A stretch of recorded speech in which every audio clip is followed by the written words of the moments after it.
Thank you, and welcome to all of you. I'm so happy to be back here and to see you again, and we're particularly honoured to have Emmanuel Perrotin, who's going to talk to us about his career. Emmanuel told me that he does not come from an art collecting family. He really is completely self-invented, self-made. He started, I think, in his own apartment, and now he does 21 years fairs a year. Just come back from San Francisco. Yes. Globe-Trotting is really the case, a new space in Shanghai. Yes, and I'm going to start by asking Emmanuel to retrace a little bit his career, how he started and what was his vision? Is his vision the same today? And I'm sure that you'll enjoy listening to him. So, Emmanuel, start at the beginning. The beginning is not the pictures you just see here, it's for sure. I started to work at the age of 16 years old. I was doing a different small job. I started to do summer works at the bank where my father was just employee. My father is not a banker, he was just an employee. And I was doing, after many small jobs, and at 17 years old, I was finishing to do a very specific lycée. And I know usually during a talk we don't speak about his lycée, but I don't have the baccalaureate, I don't have any graduation. I just stop at the, second in the French system. And I was doing a school very specific. It was the lycée autogéré de Paris. Donc we was able to decide everything. We was deciding which teacher. We didn't have any obligation of presences, and we was able to vote everything, one vote for each student. It was an experience during not so long on this level of autogestion, but I was able to start to work in the same time I was doing school, donc at 16 years old, and at 17 I left the school completely, and I started to work for an art gallery, and this art gallery was Charles Cartwright, and he was half Swedish, half British, living in Paris. And he was an extraordinary man with a very good vision, very good eyes. He was very good looking, very smart, and very rich. And not very rich. I was thinking he was very rich at this time. Sorry, I have to come back to the context because at this time all this was looking impressive to me. And I was started to work at this gallery just like working for his school, because he was doing Sciences Po, it's an important school, and he gets the right to do his last years in 2 years. And he was only 23 years. And he asked me to make some research for him. Me, I was super bad for school, like it was interesting, but I come back with my research, and I met the directors of the gallery. And she told me, I heard about you, Emmanuel. It's great you are coming. It's 4 p.m., you take the key and the alarm code, and you close the gallery and you come back tomorrow morning. And I was 17 years old, alone in the gallery, and I started like that. It was really, I didn't know anything. But where I was lucky is we was working with very interesting artists. I did a solo show of Marina Abramovic, Alighiero Boetti. We was doing group show with Georges Condo. Many great artists. Considering the period and considering the age of this dealer, he was very smart. And he protected me of many aspects very dangerous in the art world. I heard it's a lot of young dealers here. Donc we have to talk about serious stuff. Be careful about the alcoholism in this business, and because that destroys the life of this gentleman. And it was very sad to see how much all the problem we are, submit during our young career. We go out every night. We have invited on every cocktail, and step by step we don't realize, and that's why I don't drink alcohol and surprise everybody to not do it. But when you are witness of things very young, like what I was witness, it's make you going out of that. And this gallery, was an extraordinary experience for me, because I've seen many danger of spending money or to be abusing of some artists, was thinking short terms, And I was not just, let's say, a small assistant, but quickly the ladies was giving me many things to do, and step by step at 18 years old, step by step. Yes, at the end of my 18, I was the director of the gallery. Oh, it was a small gallery, it was nobody. And I was lucky because we hired a woman with a lot of experience. And she taught me. But I was there before. I was co-directors. And I don't know, I was dressing well at this time. I was looking serious. And the chance I get was to have my Mr. Cartwright was very shy. He was not talking too much to the people, and he get a very good eyes for art, but he have bad eyes, and he was a little bit dandy. He didn't have his glasses. I hope he will never see this video. But because he was not wearing his glasses, he keep his door of his office a little bit open, and he didn't stand up to go to say hello to the people. Look, everybody was talking to me. Look, step by step, I was giving the feeling to be associate of the gallery. And at 21 years old, I offered him to do some show. And he declined. But he asked me I was renovating. I was making also many jobs in the same time to assistant work. Because for sure, I was paid the lower salary possible. I was doing many jobs, and including to find gallery for other gallery. I was paid 1 month of rental to find gallery space. But I was doing also renovation. And it's a very good experience because you learn a lot for your own renovation. I did after something like 18 space, and you have experience to talk to the company, not to be abusing too much.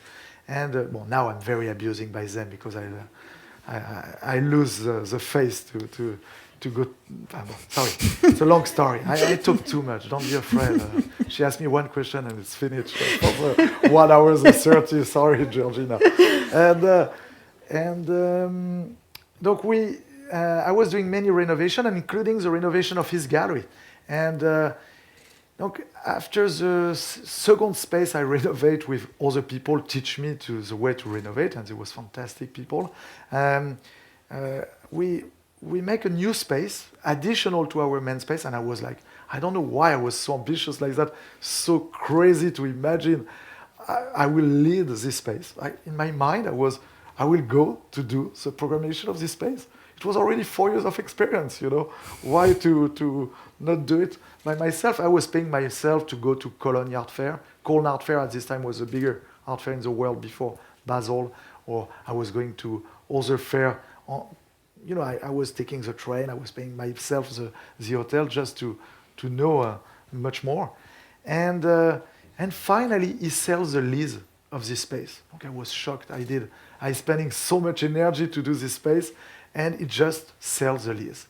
And the other gift he gave me, it was this insecurity. Every Christmas, just before to go to Christmas holidays, he was telling me, Emmanuel, I think the gallery go to close. Don't say that to anybody because it's a little chance we stay open, but I think we go to close. Now, every Christmas, I would say, okay, I cannot speak, I cannot find a new job, but I'm not sure if I have a job. And I was like, okay, I have no so much experience, but I was like, okay, I have to do my own gallery. I was thinking, let's do my own gallery. I make all my economy, and I was a specialist to make economy. I was eating so less. Sometimes I was failed during conference. I was participate during. I was a visitor of a conference by Wim Wenders, and I was taking a video of it, and I failed radically. And you have the video where you hear everybody speaking about me because I was making economy on the food. I was like that at this time. I look rich now, yeah. and yes, I was making my economy, and finally I've taken an apartment was more expensive to what I was paid by my gallery to make my gallery, but I have to sell each show one by one. If I was not selling them, I will close. And I was taking an apartment. I put my futon every morning. I was putting in the closet, and every night in the room. And I'm arrived to convince an artist he need a kind of studio in addition of his apartment. Donc, he shares a rental with me to have one room of this apartment. And is it on the third floor of an apartment building? Donc, I have to use my name because I was not allowed to give a gallery name. Donc, at this time, it was chez Emmanuel Perrotin. Voilà, that was the name. And I started, and I was doing some... just before to open a space, sorry. I have a paper, but is it only the note of... it's okay, I have no just note. keep going. My first activity was not to open a gallery. I was in the parallel of the gallery job, and with the agreement of my boss, I was doing many catalogue raisonnés of artists, because I was the one created a software for the gallery. I was doing some association to learn programmation when I was 15 years old, and when I started at the gallery, I said, why we don't do a software for making catalogue raisonné? It was black and white computers, and we did it. I was doing one of the jobs I was doing was for Orsay Museum and La Villette Museum. I was doing some slideshow interactive. Don't you imagine 24 slides and the computers? You said Monet, boom, you was going to one slide of Monet. It looks for sure a little bit low tech now, but it was at this time super exciting and very impressive. I was at 17 years old with IBM computers with a green screen in my parents' house, and I was doing that for them. And I was not the engineer. I was just making I don't want to show off so much. I was doing what you said, la saisie informatique. Yes, you're putting the data in, data exactly, input. Exactly. Yes. I was not. After, for my gallery, I was doing the software. And I started to offer services to other artists. Some artists I was not representing in this gallery, or we was doing only group show for them. And I did catalogue raisonné. And some dealers was not so afraid by me. Donc, I said, can I sell their works in parallel of you? And they said me, yes, let's go, Emmanuel, you are so funny. And I did it a little bit, but some sale was very useful. And I was doing that. And after my first collaboration with artists was with Philippe Parreno, Dominique Gonzalez-Foster, Bernard Gesten, and Pierre Joseph. And I invited a catalog, a model of catalog. The name was Evolutive Catalog. And I bought a printer for 40,000 French francs. A lot of money. It was crazy. It was a laser printer. And my own computers, black and white. And I was doing the text on a paper, and with an envelope.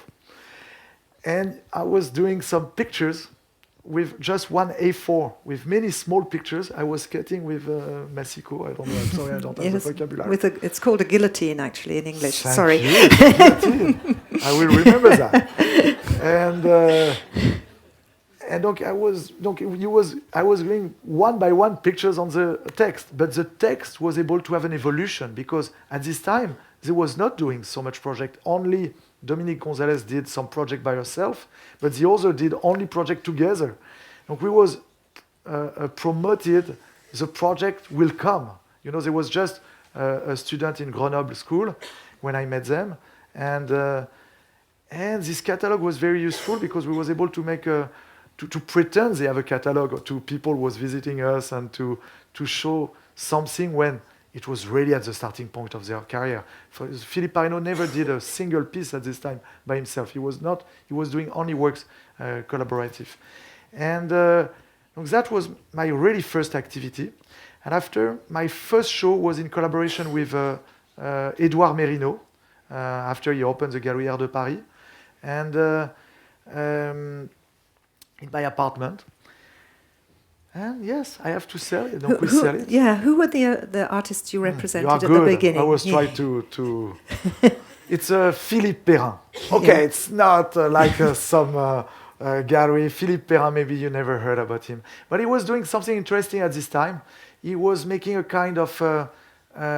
he was reactivate Arthur Cravant. And Arthur Cravant is this poet, boxer, nephew of Oscar Wilde, and he was a critic at the time of Marcel Duchamp, Dada, and he was very famous to realize a performance in 1911 in New York, where he came. He was invited by Picabia, I think, to do this.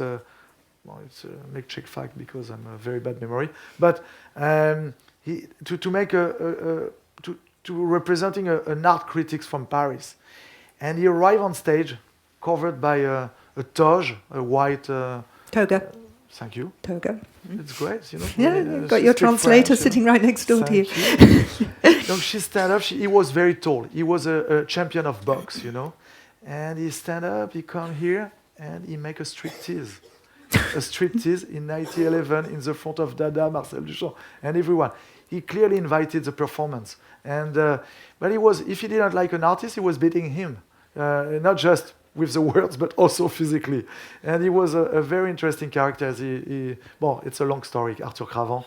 We can talk about Arthur Cravant for hours, but he was doing something around Arthur Cravant, and it was interesting at this moment about to pretending to be somebody famous. The problem was in which way to manage the fact he was starting to be a little bit famous in Paris. And he didn't have the answer. I stopped to work with him because the work was looking strange after. But he left to the more powerful gallery of France, was at this time Galerie Beaubourg, Pierre and Marianne Naon. It was not really a failure, but it was a choice because honestly, I didn't know where was going the works. And it was commercially very successful for a moment, but I think I was right not to continue. Not to continue. And what was your vision at the beginning for your gallery? My vision was to understand clearly, what a young gallerist have to do is exactly the same of a doctor's. You have to analyze what is the problem, what is the symptom of what you can do can change situation. And at this time, clearly, all the gallery was focused or on artists quite famous, or not doing any young artists. The concept of young artists was very, you was waiting to be 35 years old to be able to show at this time. And the bigger problem is they was producing the works only on very bankable artists. They was not producing anything. They was not helping artists to develop their works. And we was at a moment where artists, many of them didn't want to do paintings, they have to develop some interactive artworks or some installation. Was quite expensive, and I was trying to find the resource to help them to produce them. At the very beginning, it was not big amount, but it was very big amount for me. I was trying to find some collaboration with industrial or with a brand, and I was fighting technically at this time, not anymore, but to find some solution. And I was doing the work sometimes for them. And I was transforming some electronics works in plug-and-play works for it's not too complicated for clients. And some of them was making my drama because they were sending back the works every year from Canada. One of them, a work from Noritoshi Hirakawa. It was a works electronics where it was a kind of metaphor of the human relationship. It was just a sensor was giving you the distance between you and the machine. Donc you was working, just the numbers was the distance between you and the machine. And this piece I've maybe lost a lot of money just to make these collectors happy, these Canadian collectors happy. Unfortunately, he never buy anything more from me. If you hear this talk, it's very unfair to do that to a young dealers. It was so little amount and you make me going down for that. So continue on. So my vision was to produce. And how did you move on from your apartment gallery? Can you tell us then how you We have moved? 1 hour 30 minutes for that because I'm at the long. We have quite a long list of topics. Do we have minutes? Because I speak too much. Sorry. It's okay. Don't worry. I'm keeping an eye. Look, my vision was to be quickly also international because it was impossible at this time to be a French dealer.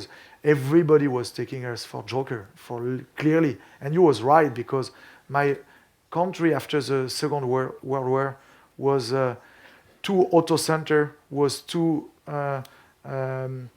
arrogant, and we was not speaking English well, like you hear. But at this time it was worse, trust me. Everybody was thinking, yes, we are the center of the world, and step by step we was just the worst market in the world. It was very important for me to bring immediately international artists, and I was in 1992 invited to do 1993, sorry. In 1993, I was invited to do an art fair in Japan. I was a very young dealer, and because I opened my gallery in 1990, I started my activity in 1989, and 1990 I opened the gallery. 93 I do already my first art fair in Japan. We share something with Japanese is we don't speak well English. I was on my territory equal with them. I bring in my works like all the fair I did for many years at the beginning in my luggage. And what artists did you take with you to Japan? At this time, Damien Hirst, Maurizio Cattelan. I think you gave Damien Hirst his first show in France, didn't you? No, first show commercial in the world. In the world. Mm. Commercial. Right. Yes. Normally it was the first solo show. It's Damien give me the trick to set the first commercial show. Mm. The show was programming in first, and conceptually the show was for Damien the first because it was about human, and after he was using animals, but it was autopsy room, and with a photo of suicide people and scalpel and formaldehyde. That was a solo show. The group show I did first was was the first spot paintings and one of the first medical cabinet from 1989. So to go back to Japan, sorry, I interrupted you. No, but I can do Damien, because if we do Damien, let's do Damien in the global. I was selling a spot painting for 1,000, medical cabinet for 2,000. When I said I was selling, before discount for sure, you was able to have a good deal. And $1,000, I was offering the self-portrait during the solo show with the head, decapitated head next to him. You see Damien smiling, and the decapitated head next to him. I was offering that for $500. I buy for myself for $350. Yes, this artist was. I'm technically the only dealers in the world didn't make money with his work. I'm very proud of that. It's a kind of. Everybody feel I'm commercial, but you see, not enough. Damien was super supportive. He was super nice, but the dealers in London, they organize a non-profit show on a space, and at certain points they make me change my date to be the first show in London. They certainly realized it was something strange, the first solo show of Damien Hirst happening in France. Donc they changed for 1 month. Donc I was the second, but I was the first commercial show. Oh, okay. And I was so proud of that for so many years. I will tell you that. She tells that. You see, many years after, I didn't use this name. But before I was able to tell you that in the first 2 minutes of discussion. It was a huge help for me to be able to speak about the first solo show of Damien Hirst. He was super nice with me. I have a lot of gratitude for him, and we stay in very good terms. And so 20 years after, we decided to do a show again, and finally, I was maybe too romantic on my idea to do a great show of him, and I refusing 2 or 3 shows. Now, maybe I regret. I regret the first one he offered me. I have to say yes, and I do it, but I didn't do it. That's fine. So, Emmanuel, tell me, before we finish the chapter of the beginnings, what were the main challenges that you faced when you were starting out? Well, like every dealer's now, to stay open. It's a challenge we face all the time, in which way to find the resource to develop the gallery, to stay open, to get a private life reasonable, and it's a huge challenge, and it will stay a huge challenge for a long time. And at this time, you have to imagine, when we was promoting an artist, we have to send an envelope with the slide, an envelope with a timber, to have a chance that people will send you back the pictures. Because now, so you had to send a stamped envelope for the return. My with gosh. your address, to have a chance. It takes the time to go to the post to put the envelope, and you get back the photo. It was costing a fortune, you know. I was joking, you know, about my catalogue évolutif, but at this time, to promote it, artists looks fine. I'm sure I look a grandfather now for you, but yes. We always talk about how much it's difficult now, but it was always difficult. I think for every dealers of the artist story, it was difficult. The fact is, this business was done a big majority of the time by people rich.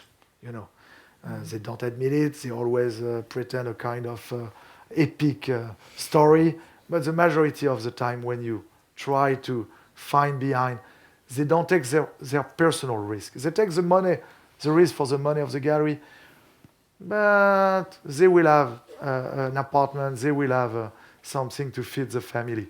In any case, it's a real, and I think it's new, you know, to have dealers coming from without resource, and it's not something so usual, and it's very hard. But internet helps you a lot. You have access to the entire world with a very limited expense, and that's make a big difference. If you are talented, if your artists are talented, you know, it's no reason you stay unknown. You know, it's a huge access you have. At this time, trust me, it was like, in which way they will hear about me? And the fact these Japanese dealers, Shiraishi-san, thank you, Shiraishi, because he was very, very important in my career. He has this gallery, Sky is a Bathhouse in Tokyo. And he was coming to my gallery because I was doing this work with this other artist quite famous, Ange Leccia, IFP, Information Fiction Publicity, Jean-Luc Villemout. Okay, maybe you never heard about all these people, but they was important at this time. And they was very well connected with Japan. And Shiraishi was coming to my gallery, and he offered me a booth for free, to do the fair for free. But I have to pay the plane, I have to pay an apartment. I found some apartment in very exotic area. And I have to bring the works in my luggage and to do by myself the custom. I was a specialist of custom at this time. And you try to sell. And I was very, very exotic for Japanese because I was bringing work so inexpensive. It was like, just a second, are you sure? Because everybody was coming at this time with this idea of Japanese, we go to screw them. You know, we screw them with impressionists, we screw them with, and we destroy their market for a very long time. But they was feeling strange, this young guy bringing works by himself, selling them at the same price to what he was selling in Paris. Donc a Japanese guy buy a photo of Damien Hirst for a very inexpensive price. He was not speaking in English. I don't know if he knows what he have, but one Damien Hirst are around in Japan. Somewhere in yes. Japan.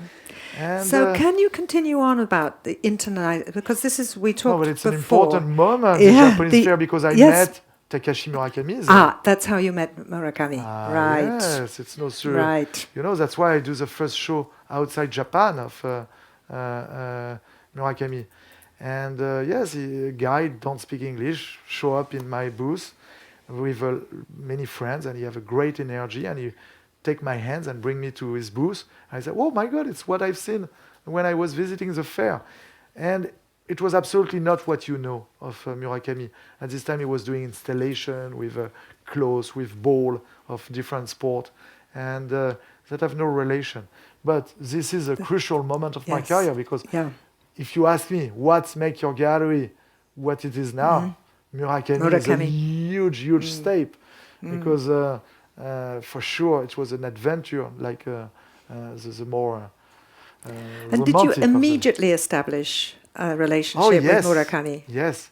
I was sending him 3 questions by fax. Oh yes, the first revolution before internet was fax. You can joke, but it was the first time we was able to send black and white pictures with a description, And if they was giving you a confirmation, they was able to send you a fax telling you, I confirm. Wow, it was huge. No, it's we don't joke with facts. It was important. And I was sending 3 questions in English, and he was answering me 11 pages of cartoon to explain me. I was keeping for very long time these facts. My assistant put them in the garbage because it was white. It was thermic facts, and they lost. Okay, some young people don't understand that maybe, but at this time, if you don't fix them with something, they disappear. But I was happy to keep the white page, the 11 white page. It was a good souvenir. They put it on the garbage. No, it was incredible. He get a very teeny studio in New York City with a kind of organization, and I've taken the lunch with him in New York just before the opening of the fair in Gramercy Park art fair. It was an art fair organized by Paul Morris, Pattern, Colin Deland, and Matthew Marks. And Colin Deland, American Fine Art Gallery, and Pattern was my godfather of the gallery. They was extraordinary people. Colin Deland was an electrician before to be a gallerist, and Pattern, she was a top model. Not top, I don't know, but she was a model, top model. She was a top model. Well, they are great people. They die very young. Unfortunately, it's not funny, but there was. I'm sure you heard about them. There was legend, and they invited only 3 dealers of the rest of the world, and Tomi Yokoyama, Ivan Wirtz, and me. On the first what year was this? What was 93 or 94. We have to check that. I was showing a Belgian artist, very intellectual, was doing just video and drawings and small sculptures, but very intense artist. Just to give you an example, Ivan Wirtz was already showing Picabia, at this time. You see the difference of level we have. But on the second years of the fair, Takashi don't have this small studio, and he came and he showed me slides. I saw some paintings inspired by manga culture, and I was like, okay, what the hell? I never did any painters until that. From '89 to '94, never a painter, and I was like, why not to show them? Come with them tomorrow, and let's show them on the fair. And he brings the painting, but he brings also T-shirt. And now some people writing, I was showing only T-shirt at this time. No, I was showing T-shirt and paintings. But the T-shirt was the anticipation of one of the most successful sculptures he did. This ladies press her breast and created the Milky Way. Mm-hmm. And it was a T-shirt before to be a sculpture. We didn't have the money to do on the right order, and we showed that, and wow, it was very strange for American, because American didn't know manga culture. For protection of the cartoon industry, they was not importing Japanese cartoon. In France, we have all the reference, because when I was children, we was looking already, I'm sure in Spain it was the same, Japanese cartoon. Donc we understand the difference between American cartoon and Japanese cartoon, but for American, it was so extraordinary, it was so different aesthetically also. And we find immediately for him a group show with a gallery, DCA or what? No, Max Protect. You have a name like that, DC or something like that at this time. Max Protect, and a solo show with a very good gallery, feature gallery. Hudson, he died also. He died young also, and he was an extraordinary dealer. He was doing Charles Ray, Tom Friedman, or people like that.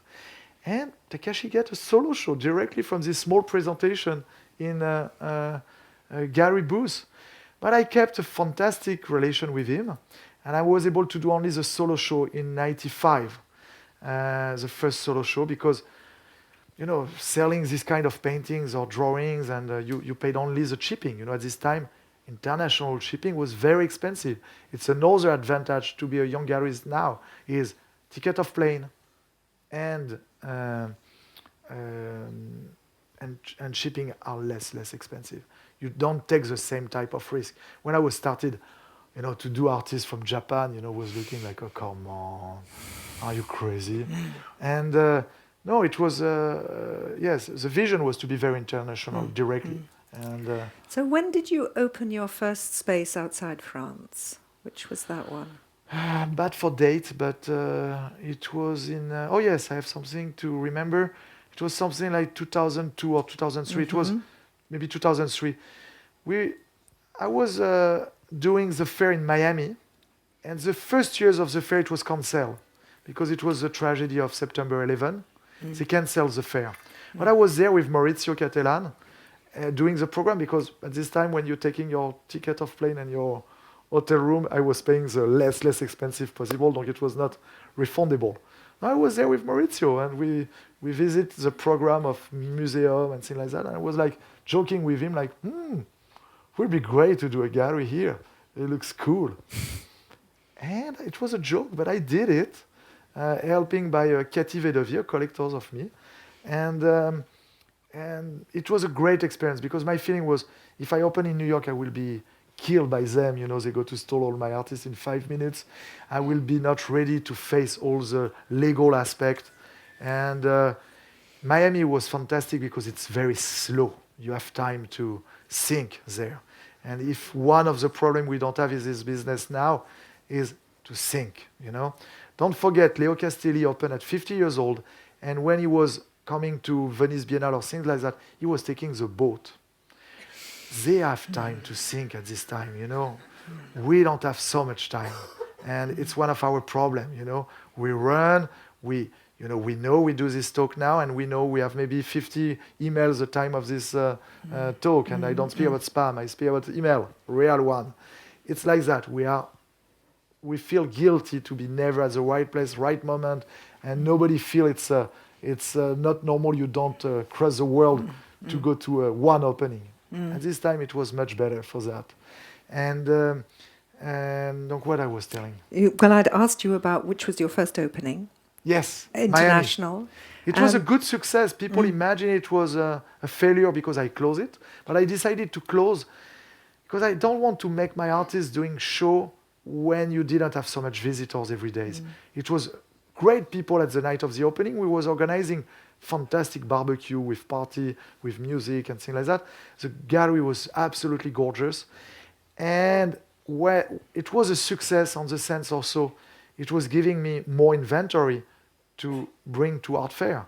Because some of the best gallery during art fair are the gallery don't sell in their gallery. They have the best choice of their works. When you do well your works in your gallery, it's hard to have your best piece in art fair. And to have a gallery don't sell so much can be a huge advantage. When people imagine, oh God, it was a rumor I was bankrupt at this time when I decided to close. Because if I close the space, it's because I was bankrupt. No, it was a decision. And I was very happy by this adventure, and I learned a lot from that. And I was better after I opened Hong Kong. Yes, I wanted to come on to that, because then you had the Chinese adventure, or the Hong Kong adventure. Donc we make from 93 and you have to a beautiful 2000. You see, she's good. Huh? Well, yes, Boom. but I have my. Yes, sorry. I have to watch the time. donc Hong Kong, yes, it was. I have to thank Etsuko Nakajima. She was a director in my gallery in Paris. She's a French-Japanese, and we was working together for a long time. And she needed to go to live in Asia. She started to live in Korea. And in a plane together, we brainstormed the fact it will be important we open a gallery in Asia. And her and me never visiting Hong Kong in our life. But we decided strategically it was Hong Kong. And at this time, Gagosian and nobody was open yet except Ben Brown, donc Ben but Brown he's was from open. Hong Kong anyway. Yes, so, the parents yes, are architect in Hong Kong. And donc we're thinking Hong Kong is the hub for Asia. It was, for many reasons, logic you don't have to visiting to understand geostrategy aspect. And we said, okay, let's go to Hong Kong to see. And we hired a fantastic lady, very ambitious, and Alice Lang. She's a Taiwanese, Chinese, Korean.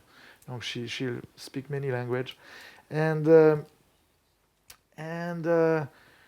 we visiting space. We're visiting small space in the beginning, big space, and very big space. And finally, we take a very nice space on the 17th floor.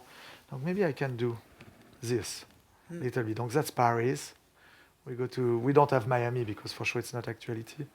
Donc you have a beautiful 18th century building, a more recent building just in the back.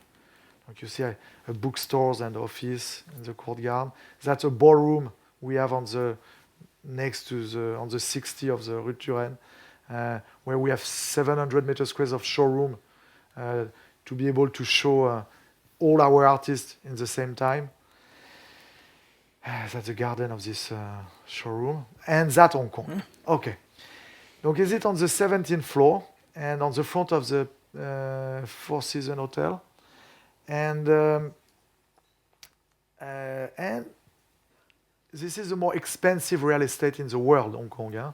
Donc this is $100,000 by month, the rental. It's not simple to open a gallery in Hong Kong. You need to be very, to put all your money on the red. You know, I was gambling all my life, and we opened this gallery and we tried to do a space. I don't know if you see on the window, but you can see all the bay of Hong Kong. It's absolutely not a claustrophobic space like all the other space in Hong Kong. And it's not very terrible to say that because unfortunately they don't have window. Donc it's difficult for them not to be claustrophobic.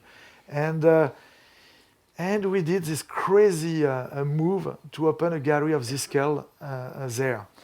And same strategy. We were selling the same kind of artist, same price to Paris, and with a vision to not adapting ourselves to the context, but to try to make the people interested by what we are doing.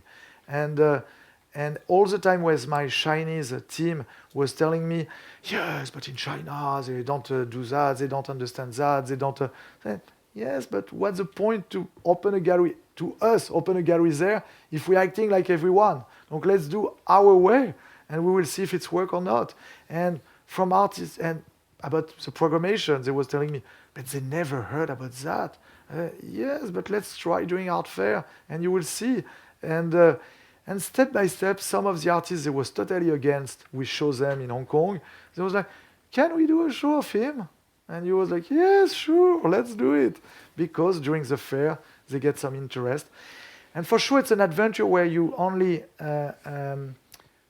make your artist growing. You know, it's not like when you take only bankable artists and you paid all the, many of the show I organize don't pay all the expense of the gallery.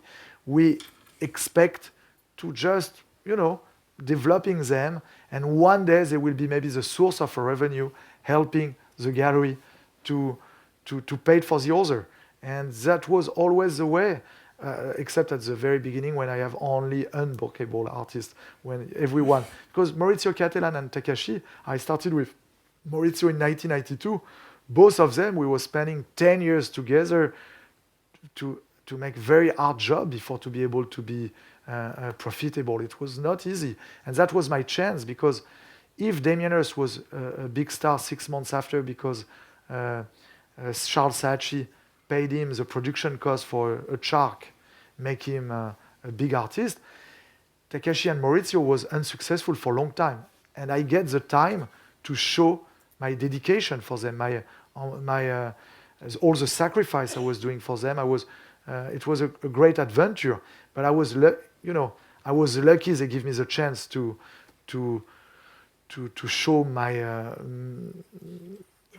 help, because sometimes artists want to move quickly from one gallery to another, but we build a very strong relation from that, because if something is more important, it's not space or something like that. I go to show you pictures of space, but to be honest, the relation with artists is the more important.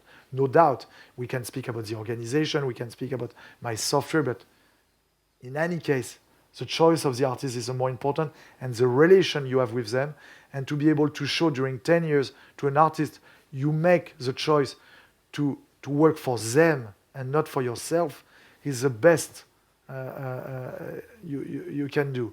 Because many galleries make choice of short terms, because yes, it's so difficult. You take the risk to close every month, you know.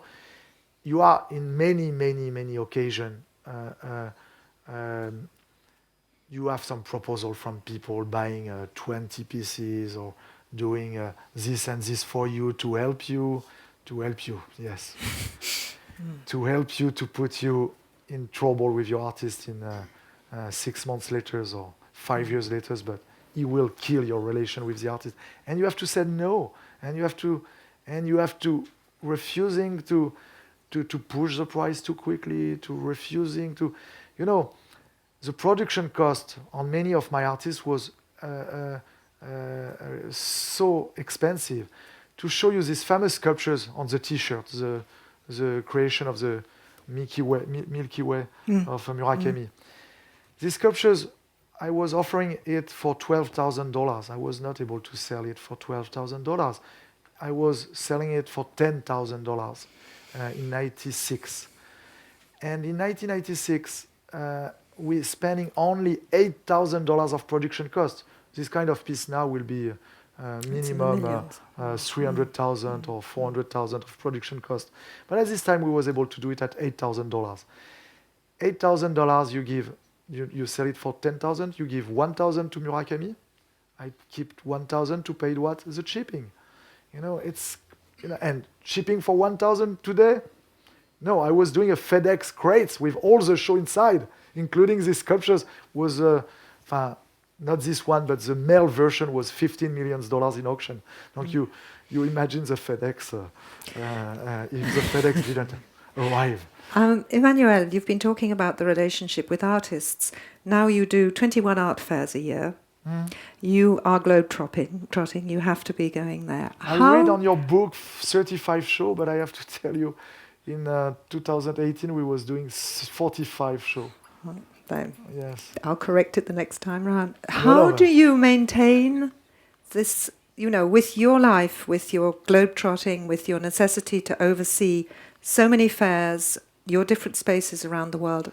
How do you maintain the relationship with your artists? Well, thanks to internet first, you know. Again, we can have Skype, we can have... I travel a lot, donc I have a lot of meetings. And for sure, it's a romantic vision of the art dealers of the 19th century. But this vision, you can keep it, you can develop your gallery like that, to have 20 artists and to speak with them every week and to have 2 or 3 assistants or 1 assistant only. It's a fantastic way to have a gallery, and I never judge that, you know, and it's great, you know, don't confuse me. And for sure, you need to be ready to see your artists leaving you each time they will start to have success and to find new one. It was fantastic dealers like that when they was pushing the artist out of the gallery, telling them, oh my God, you know, you are too big for me now. Maybe it's better. I find you a better gallery. It was great, you know, but you need to assume that. And I was afraid to lose my artist. And we still have the shadows. Every dealers in the world have the shadows of another artist ready to take your artist, you know. And I have to expand. You know, if I didn't expand, if I didn't offer more and more services to my artists, it's not just a question of space. It's much more about the quality of the services you offer, to provide the staff to be able to work for them enough, to find new way to help them, because it's very difficult for artists. You know, the modern time of an artist is very complicated. When you say services, what sort of things are you doing for your artists? You build for show archive, you promoted the show, you help them to produce the works on certain case, you help to make them more famous all around the world. who will bring some of the artists I was bringing in Hong Kong or in New York at the time I did it. No one was interesting, you know. Some of my artists like Paola Pivi, we get some offer to have Paola Pivi exhibit in New York, for example. But they was ready to take what? The artist proof of the works we was taking the risk to produce. They was not taking the risk to have an artist telling you I need a 3,000 cappuccino cup and a leopard alive to do a works in my Kunsthal Basel Museum show. Oh yes, what do you go to do with that? Let's see. Okay, you paid that, you know? You paid to see what she will do. And to give, for example, the artist proof of a photo like that, you feel, oh, I'm taking so much risk. I need 10,000 liters of lip cream and alligators alive. Okay, looks great for the Miami show, you know? And donc this kind of artist, you know, if I make a joke about a Parisian gallerist after the war, New York Gallery was a little bit in the same position now, and maybe I go to make a big situation. They was feeling long time, they was in the center of the world, they have everybody coming to them, they don't have so much showroom, they was receiving people, selling the show, and that's it, it's enough. And that's why many of the bigger dealers now in New York are European, because we come with less. It was less easy for us before we came, and now it's more easy for us to acting on this territory because it's very competitive. But finally, it's maybe it looks crazy to say something like that, but it's if you see the numbers. Alors maybe they feel to be American now, all these Swiss, American, British galleries in New York, but there was originally European. But to come back, what was... Yes, well, I want to move on to something that we discussed when we were preparing this talk, was that you said that you felt that actually few galleries are really internationalizing. Yes, it changed quickly. Many galleries now want to open spot everywhere.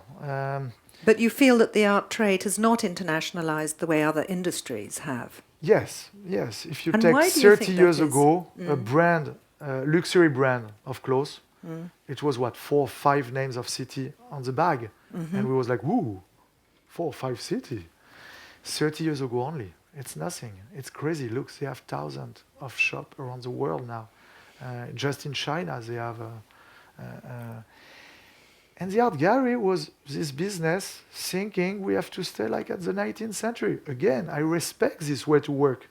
But for sure, all the gallery was existing. Some of them was big. Do we have to always working for them, building artists and see them going to this gallery? I was expecting to resist, you know, and to find a way. Open a gallery in Hong Kong was one of the way I found, you know, to bring them to other territory. And to open in Seoul, after in Korea, what was looking crazy. Nobody was opening a gallery in Seoul from not Korean, you know.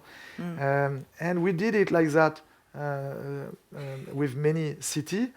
But we try also, we was doing so many art fair, you know. Very early in time, I was doing by myself. You know, I was doing, for example, New York and Chicago art fair. I have just 2 days in between, and I was taking all the artworks in my luggage for the 2 fair. I don't know in which way I was doing. And one night I was spending, between the 2 nights, I was spending the night in the hospital because I get ear problem in the plane. And I have to go to hanging the works on Chicago art fair, you know. And you are alone, you know. You need to do it like that, you know. 2 fair alone, 2 weeks. And yes. So now, with how many spaces have you got?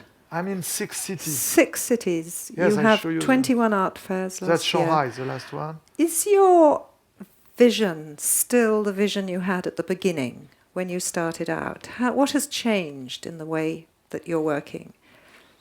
What changed? What changed, and that's finally I do too much digression and I don't say what I want to say. But say what you want to say. No, but it's my fault. It's totally my fault.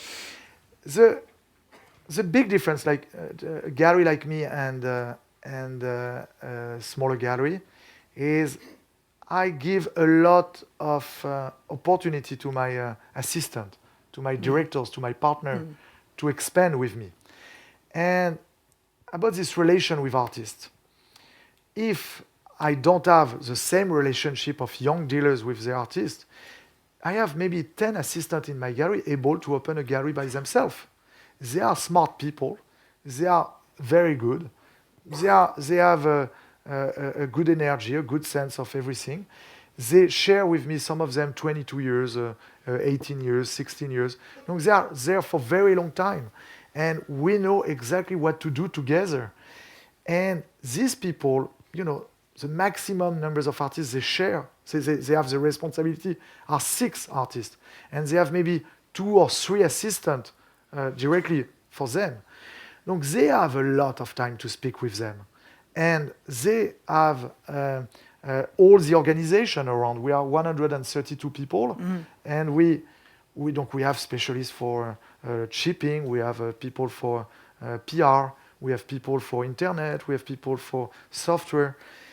Donc they are really dedicated on them. They don't have to, they do only fair of their continent. They don't have to go to, if they go, it's because they want to go.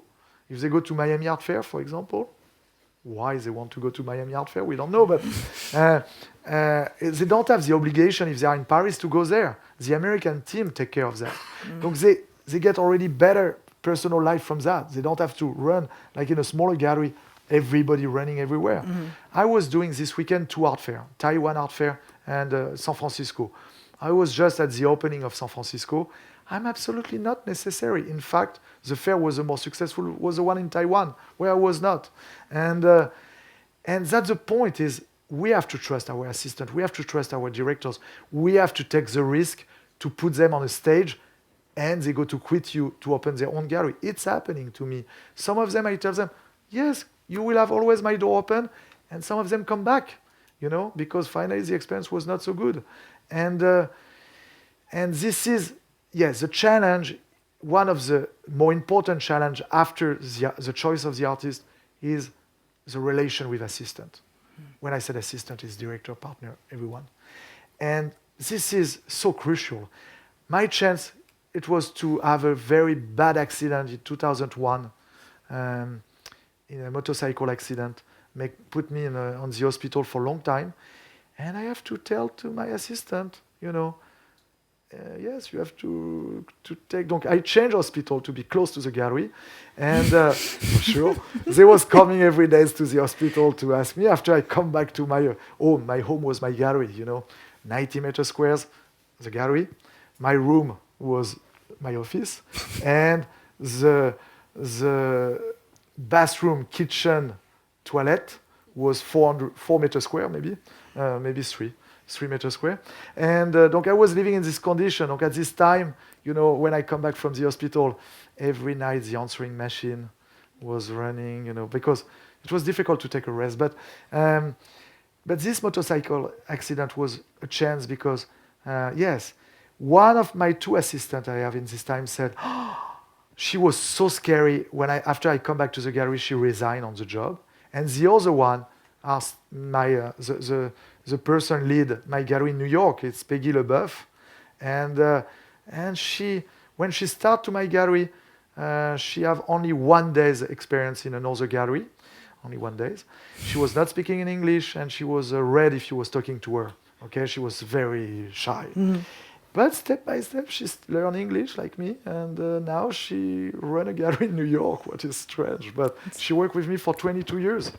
And Emmanuel, I'm going to stop you there because we have an audience that I'm sure have questions that, well, yes. You know, I've been warned to keep to the timing, and we would like to throw open to questions for you. Emmanuel will be here all day. If you have questions, please wait for the microphone. There's a hand there already. Please wait as we're being recorded. Can somebody take the microphone over here, please? Oh, thank you. Thank you, Sam. There.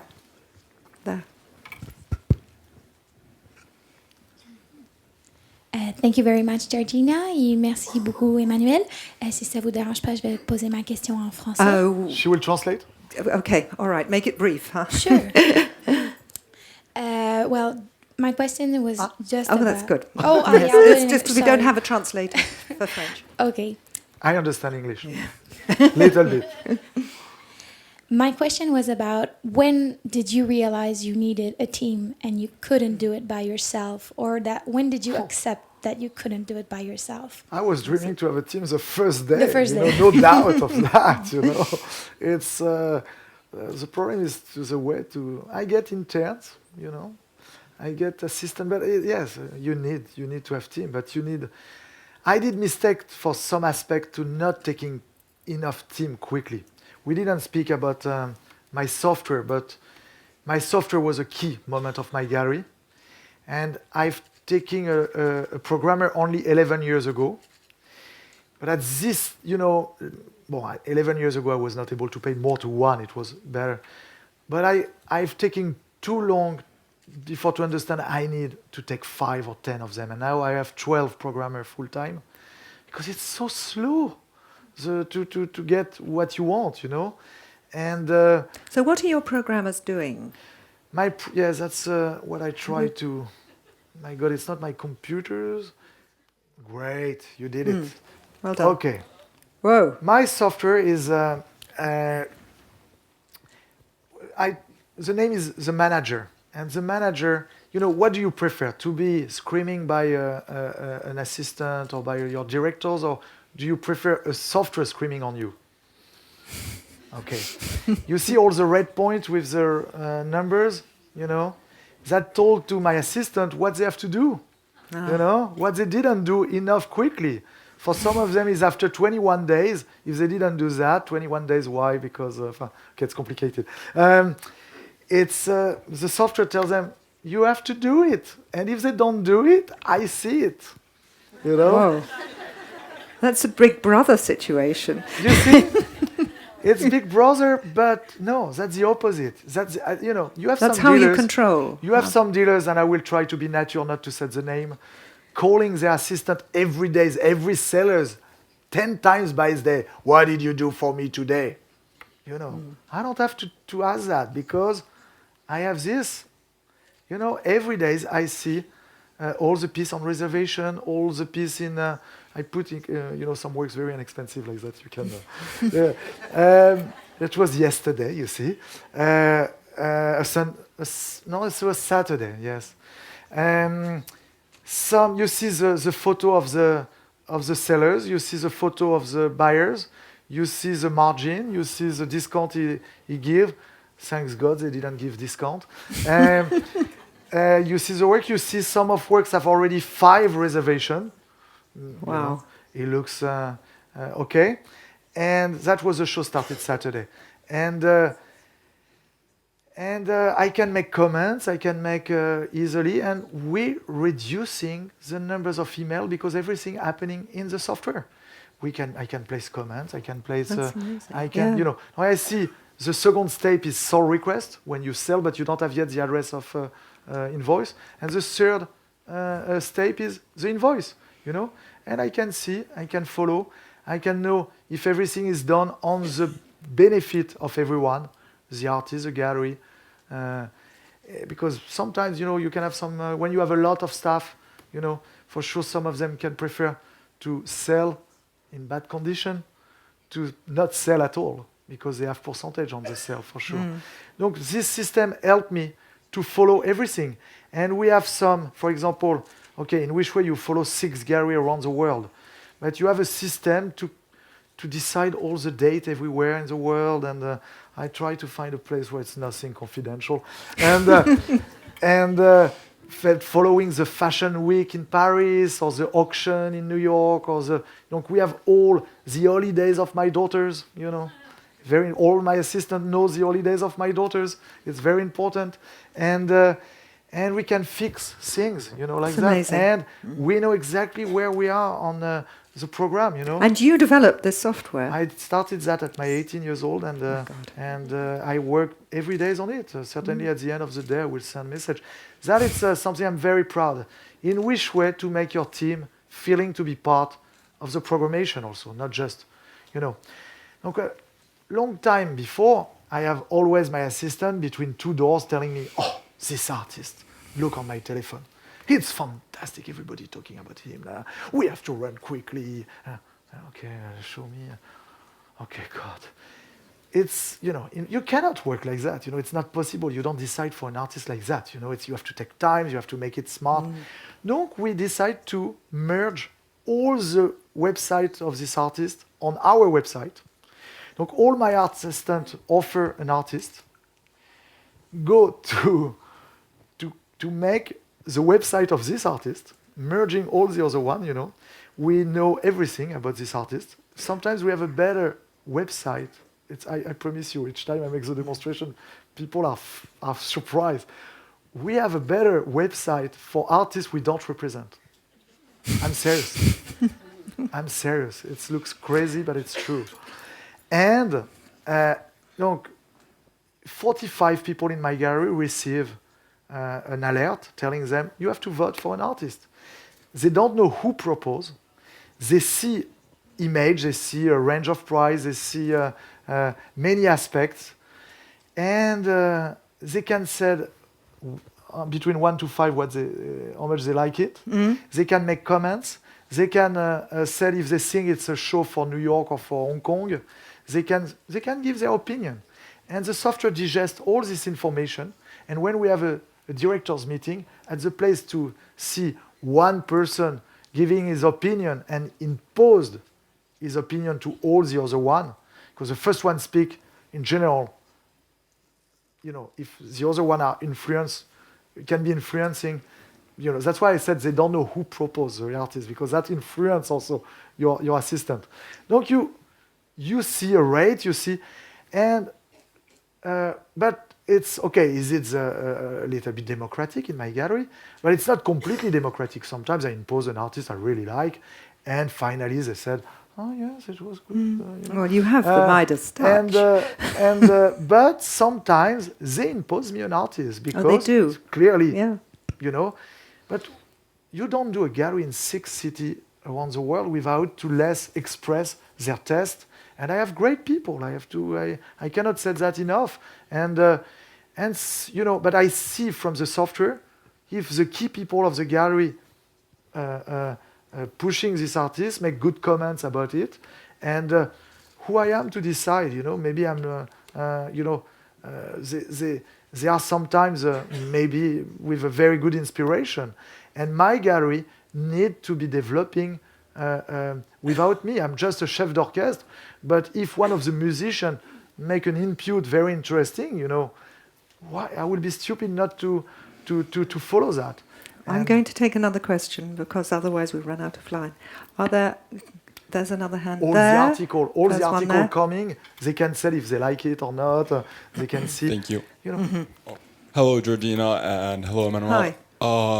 Well, I'm not an art dealer, but I have a question regarding obviously Perrotin. You represent a lot of really hot artists right now with a lot of demand, like Matsaki, Murakami, like you said. You surprised certainly everyone to say Matsaki in first name, but I can see your league. And cause artists like that. Yes. Obviously, with the new technology like artsy, a lot of these artists have a lot of demand, and you sell them in the primary market. And a lot of these artists end up in the secondary market very quick and at much higher prices. Would you say like one of the jobs that you handle with is like positioning these pieces so this does not happen, or like because as a client or as a collector, I see it like as one of the biggest problems right now in the art market. It's a nightmare when you are young dealers, but it's also a nightmare when you are big dealers, because our artists are not factory, and we don't push them to overproducing. Matsaki is easy to produce works, okay, but many of them it's not so easy, and each time the pressure of the market is very difficult. It's for all of them from one day to another to sell everything and to have a lot of people demand works and to see Matsaki make $120,000 in auction. My only comments was to laughing. What the hell. Yes, it's a nightmare for everyone. It's a good problem. Let's say it's a problem of rich. But we have somebody in the middle of this public send me a letter just before to come to this fair, and she recognized herself easily, telling me how much she was disappointed because on the show of Mr. we have last Saturday, she asked us 3 weeks ago the list of the works, and now all the paintings are sold, and I was not able to offer her paintings, but only drawings, and it's so unfair because na. Okay. She's right. I didn't answer it. I take the opportunity to answer to your email. You are right, it's unfair, but the life is completely unfair for everything. It's like for ticket of concert and everything. What can I do? Yes, we have to place. Yes, we have so much. I don't know, if you have a gallery, a show in Paris, you have to try to give a chance to the French audience to buy the works. Yeah. And the person tell me, I don't know if it's you or somebody else, I forgot, but when the show of Geoff Sperling happening in America, you tell us it's for American clients, and now it's in Paris, I have no access. Yes, it's not you, it's somebody else, because it was a Parisian collectors in my dinners tell me, and I didn't get access to Mr. 2 in Paris show. I know it's very, complicated, and yes, it's a good problem to have. It's though, a surely. good problem to have and complicated to manage. And okay, at the level of Matzaki, it's okay, it's all fine.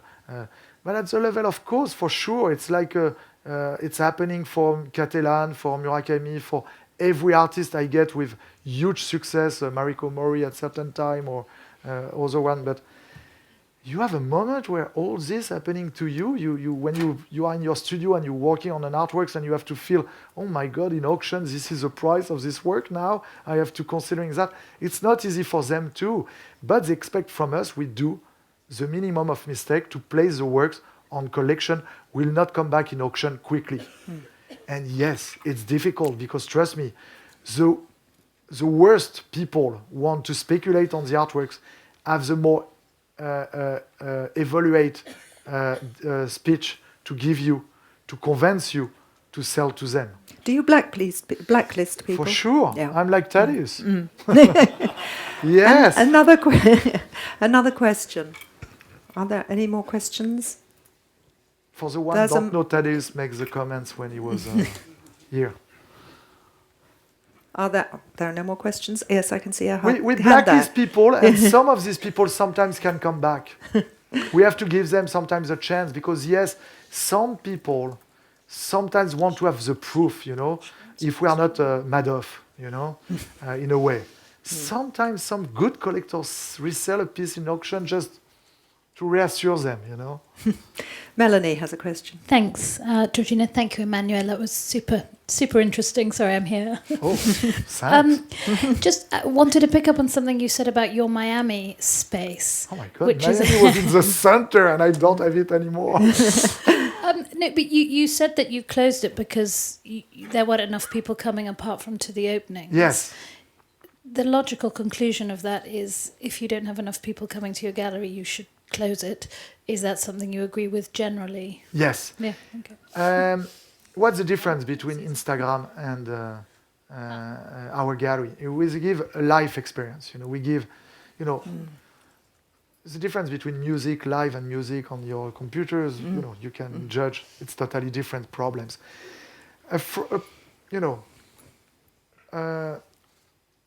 Art fairs are very important and will stay important, but people coming for one day, they run from one booth to the other. You cannot expect to teach them new artists. You will do only your bankable artist if you was acting only from art fair. Or if you still doing young artists, and I just take an artist from Cape Town, from a township in Cape Town of 28 years old, we need to help these people to learn the works, to understand, to see the works in real. And I don't go to spend the energy of my team to a gallery don't have visitors. I feel it's unfair, It's unfair for my artists and also for my team. We get in 2018 275,000 visitors worldwide. I don't set these numbers by chance. We have machine to counting the public, automatic machine, and they are placed on the position where the staff don't walk. You're not counting the staff. Yes. Yeah. Unfortunately, they continue, but we deduct a little bit on the. We have the less audience in Seoul, unfortunately. Well, it was a strategy at the beginning to make the gallery very VIP or something like that. Maybe we go to change. Let's see. But I'm very proud to have a lot of visitors. We have an average in Paris for 450 people by day, and for show of unknown artists. Sometimes, in New York it's huge. We have a great audience, and it's very important for me. Yes, it's important. The gallery space is important for me. I don't think luxury brands stop to open shop around the world. They are for sure selling a lot on the internet, but the experience to see the clothes are very important. And on the high market, I don't think the shop go to disappear quickly. I don't want to be caught in 10 years, But let's say right now it's okay. I think we're going to have to end on that because we need to respect our timings. Thank you very much indeed, Emmanuel, for a fascinating talk.